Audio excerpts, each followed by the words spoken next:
Muy bien, nos comunicamos de inmediato con la ex procuradora Delia Muñoz. Muy buenas noches, doctora Muñoz, bienvenida al programa como siempre. Buenas noches, Mávila, y me encanta conversar con usted trabajando a estas horas en un día especial en que celebramos nuestros derechos. Cierto, Día Internacional de la Mujer. A propósito de mujeres, quería preguntarle cómo analiza usted la situación en este momento de la fiscal de la Nación. Hoy ha recibido una condecoración que para quienes apoyan el trabajo de la doctora Benavides podría ser una suerte de reivindicación frente a la investigación que abre la Junta Nacional de Justicia por acciones que ella ha tomado, ¿no?, en el Ministerio Público. ¿Cuál es su imagen sobre lo que viene haciendo esta fiscal al frente de la Fiscalía? Mire, lo primero que tenemos que tener claro es que ella es una mujer fiscal de carrera, tiene más de 25 años de trabajo en la Fiscalía y muchos casos complicados a sus espaldas. En la actualidad, la Junta de Justicia le ha abierto una investigación y me parece bien, todos tienen que ser investigados y en ese contexto acreditar qué es lo que ocurrió y si es que hubo alguna sanción, bueno, pues tendrá que asumirla. Claro, Pero pero por ella dijo que era ilegal esa investigación. ¿Usted comparte esa opinión? Yo creo que se excedió, quizás le molestó mucho el enterarse de que la iban a investigar, pero está dentro de la competencia de la Junta Nacional de Justicia poder investigarla, ¿no? Yo creo que se excedió allí, pero luego en lo referente a su trabajo como fiscal, ella estuvo en Estados Unidos hace poco menos de un mes aproximadamente, y en la autorización de viaje decía que venía a conversar sobre investigaciones de altos funcionarios vinculados a poder, a funcionarios elegidos. Y yo creo de que ella está siguiendo una ruta muy fuerte de investigar a personas que han tenido o que tienen poder en el país y que todavía cuentan con muchos vínculos. Mm. Entonces es una persona que para mí está investigando cosas muy fuertes. Por eso comenzaba haciendo mención a su historia de vida de más de 25 años en la Fiscalía. Entonces, desde esa perspectiva, me parece que, como diríamos, está manejando temas muy, muy calientes. Claro, uno de esos temas son las investigaciones que se tienen que hacer por las muertes durante las primeras semanas de las protestas más violentas en el país, luego de el golpe de Estado que diera Pedro Castillo. La pregunta es, ¿el comportamiento de la presidenta y del presidente del Consejo de Ministros cree que ha sido el adecuado a la hora de asistir y aceptar presentarse a la Fiscalía? Mire, hay que recordar de que ya tenemos establecido que todo funcionario tiene que responder a la Fiscalía en la fase de carácter preventivo, ¿no? O sea, ellos han debido de ir y declarar. Y más aún en un tema tan delicado como el de los penosos fallecimientos de ciudadanos peruanos, que desde que ocurrieron estos hechos se le viene exigiendo al gobierno de la señora Boluarte que realice las investigaciones. La ONU, las Naciones Unidas, en un inicio la han reconocido como presidenta constitucional y le han dado su respaldo, pero lo que le han pedido desde el día cero es que investigue estas muertes, ¿Y qué ¿no? opina? ¿Y qué opina? Perdóneme, doctora, pero aquí ha tocado usted un punto sensible porque precisamente este documento de algunos relatores de Naciones Unidas ha generado opiniones divididas. Por un lado, se ha restado importancia a este documento. ¿Usted cree que no hay que prestarle mucha atención a esa solicitud de información?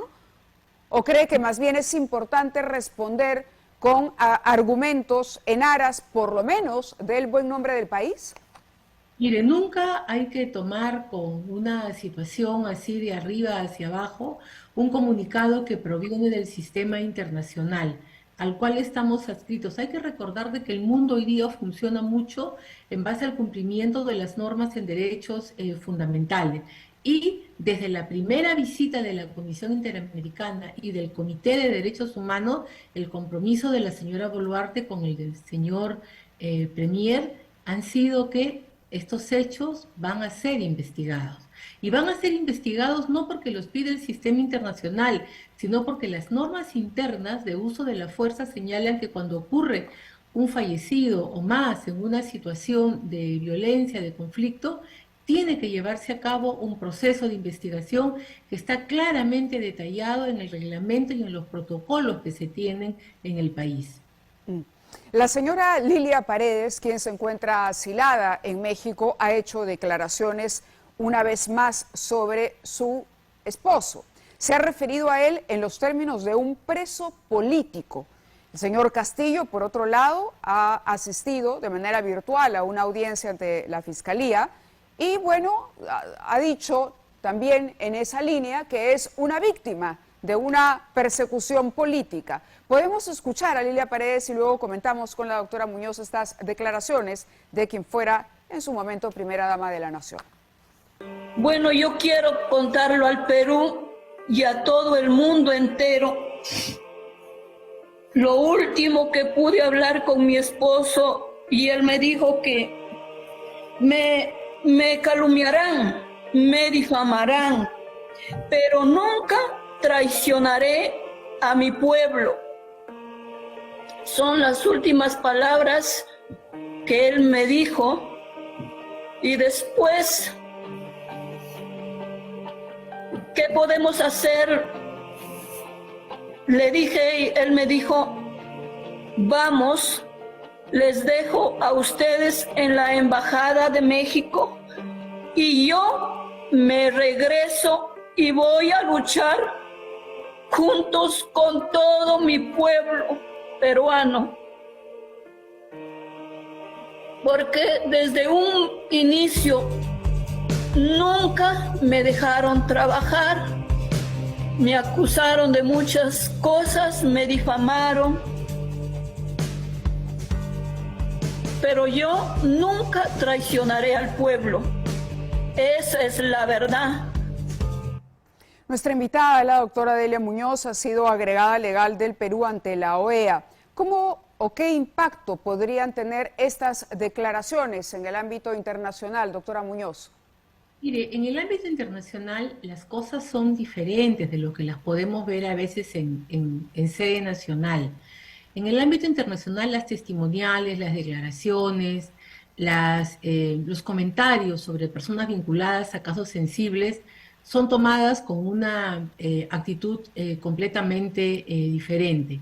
La señora Lilia Paredes tiene la condición de asilada política por México. Sí. Y evidentemente está defendiendo a su esposo en una batalla que no solamente se está desarrollando en sede nacional, sino también en sede internacional. El día de ayer, ante el Comité de Derechos Humanos, cuando el Perú presentaba su posición sobre la situación, un grupo de organizaciones no gubernamentales presentaron un pedido de liberación del presidente Castillo por considerarlo un preso político. Entonces, la campaña de defensa del señor Castillo en el ámbito internacional es la de plantear que él es una persona objeto de discriminación y que por ende ha sido retirado de la presidencia.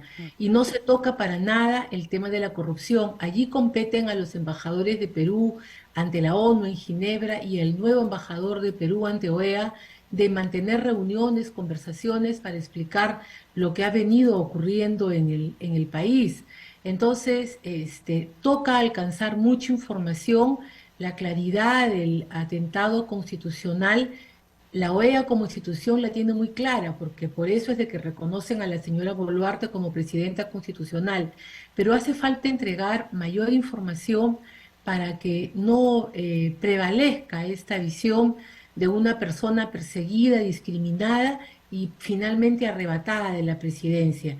Yo creo de que toca a los embajadores de carrera y políticos explicar Claro. qué cosa es lo que está ocurriendo en el país, ¿no? Pero lo que vaya a recomendar mañana la Comisión Interamericana de Derechos, y digo mañana en sentido figurado, o la recomendación que pueda hacer la OEA o Naciones Unidas, en fin, cualquier organismo multilateral, incluso sobre Castillo, no va a tener un efecto vinculante para el Perú. Sin embargo, puede ir generando una opinión, es decir, no se va a liberar a Castillo por lo que mañana pueda decir el informe de la Comisión Interamericana de Derechos Humanos. ¿Es correcto? Hasta ahí Mire, estamos en la misma línea. En el entendido de que la Comisión Interamericana tiene claramente establecido desde el año 2018 que las medidas cautelares no proceden cuando se alega vulneración de garantías judiciales dentro del debido proceso, Sí. que forma parte de la discusión del caso en materia de fondo. Entonces, si hubiera un pedido en esa naturaleza, es altamente probable que fuese declarado improcedente, porque ya hay abundantes precedentes en torno al mismo. Pero, como le digo, lo que se busca es generar la imagen de una persona de persecución política. ¿Por qué? Para buscar seguramente en algún momento algún nivel de protección con un asilo. Por ejemplo, la señora Lilia Paredes está en México Por ahora. y al tener ella la condición de asilada, la propia norma interna mexicana, que estuve revisando en la tarde del año Sí. 2022, señala que no puede ser entregada bajo ningún motivo al país de donde ella escapó y obtuvo la condición de asilo A político. pesar de estar investigada por la justicia también. Las causales que tiene para dejar sin efecto el asilo la norma mexicana son bastante elevadas y bastante fuertes. En consecuencia, van a ir seguramente protegiendo esta imagen de perseguidos políticos para evitar que cualquier eventual acusación sobre corrupción pueda implicar un Y ese alejamiento. camino que ha seguido Lilia Paredes, ¿podría seguirlo, por ejemplo, Betsy Chávez, a la luz de lo que se está conociendo en los últimos días, los videos que se han dado a conocer el día domingo, los pedidos ya que se han hecho para incorporarla en alguna denuncia constitucional que ha presentado la congresista Chirinos, esta alerta migratoria, etcétera, y su situación a nivel fiscal también, que seguramente tomará en cuenta esas imágenes en las investigaciones que se están haciendo? ¿Usted cree que hay la posibilidad de que Betsy Chávez, Aníbal Torres u otro de los involucrados en este asunto vaya a intentar buscar un asilo político parecido al de Lilia Paredes? Mire, después de leer la norma mexicana, es un lugar ideal para ir con asilo político. Y el asilo político lo concede el Estado, o sea, en este caso el mexicano, es el que hace la evaluación de la situación y constituye una prerrogativa del Estado mexicano el conceder o no ese tipo de protección. Y Claro. le vuelvo a decir, la norma mexicana es bastante fuerte en torno a los términos en que concede este derecho de protección a quien considera un asilado o un refugiado, ¿no? Ahora, la canciller, me parece, estuvo en La Haya tratando de precisamente ver la manera en que no haya mayor injerencia de parte del gobierno de López Obrador en asuntos internos peruanos. ¿Qué posibilidades de éxito tiene una gestión de esa naturaleza? Bueno, en La Haya funciona la Corte Penal Internacional y allí lo que hemos tenido es la presentación de una denuncia por diferentes entidades contra la presidenta y varios de sus ministros. Me imagino que se habrá acercado para entregar información y explicar la situación a la fiscal de la Corte que está conociendo el caso, pero en Ginebra, que es donde funcionan los organismos de Naciones Unidas, en su mayoría hay una fuerte comunidad internacional, me imagino que también debe de haber explicado lo que está ocurriendo en el Perú, que estamos en un gobierno de sucesión constitucional en medio de graves acusaciones de actos de corrupción para funcionarios de muy alto nivel, ¿no? De acuerdo, doctora. Muchísimas gracias por haber estado con nosotros esta noche. Curioso, curioso el caso de Lilia Paredes. Cuando uno la escucha, la verdad resulta ser una persona muy distinta a la que se describía en las crónicas periodistas en base a los testimonios de la Guardia Presidencial, que relataban lo que ella le reclamaba más bien a su esposo cuando salieron todos de Palacio de Gobierno rumbo a la Embajada Mexicana. Recordamos con claridad que Lilia Paredes, de acuerdo al testimonio de los policías que acompañaban a Castillo, le preguntó incluso reiteradas veces: ¿qué has hecho, Pedro?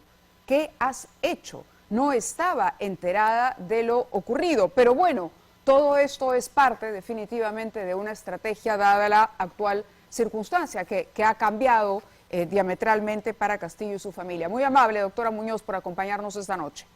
Buenas noches, Mávila. Bien, hacemos